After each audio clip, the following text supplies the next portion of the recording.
Hey everybody, this is Steve. I'm coming at you from my office. I wanted to record a brief introduction to these readings on from the style manuals before you actually get into the meat of it. We're going to start with the Strunk and White Elements of Style, a classic, and then we're going to move into the Joseph Williams and Joseph Bizup adaptation of an earlier book that Joseph Williams had written.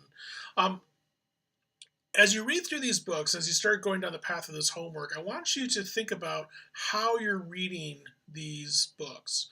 And this is what I mean by this. Of course, I want you to read these books to get better informed on good writing style. Okay, and I want you to sort of learn from the advice that both of these books offer on how to write effectively, how to write better prose.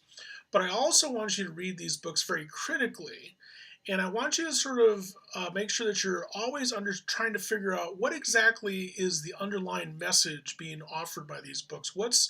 How do I interpret where these books are taking me in terms of writing and what that means? So, as a very simple example analogy, let me just lay this out there for you. You know, you may have taken a literature class either in high school or in college where you had to read Hamlet, but there's probably a pretty good chance that you talked about more than just the plot of Hamlet. You know, you probably talked more than, well, Hamlet's this guy whose father gets killed, and then the ghost comes back to sort of avenge his death, and we're not sure if Hamlet is crazy or if he's just pretending to be crazy, and then there's a play within a play, and then there's a scene at the end where everybody dies. I mean, you probably go into more details about what does Hamlet mean, right? What is the symbolic relationship between Hamlet and Hamlet's mother? What's the symbolic relation between Hamlet and Ophelia? What does it mean about that we're trying to like listen to the past, the ghost trying to tell us about some action to take in the present, all that kind of stuff like that. We interpret these texts. That's where the meaning comes from, right? Same thing here. So in other words, when Strunk and White, for example, begin their book by talking about apostrophe S, besides interrogating the nature of that rule, and I would argue that the way Strunk and White talk about apostrophe S is different from where I learned how to do it.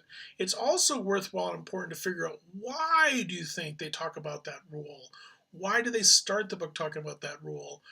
Why do they seem to have this interpretation of how this rule should work and so forth? Okay? So in other words, what I'm getting at is that don't just read these books as advice to follow, right?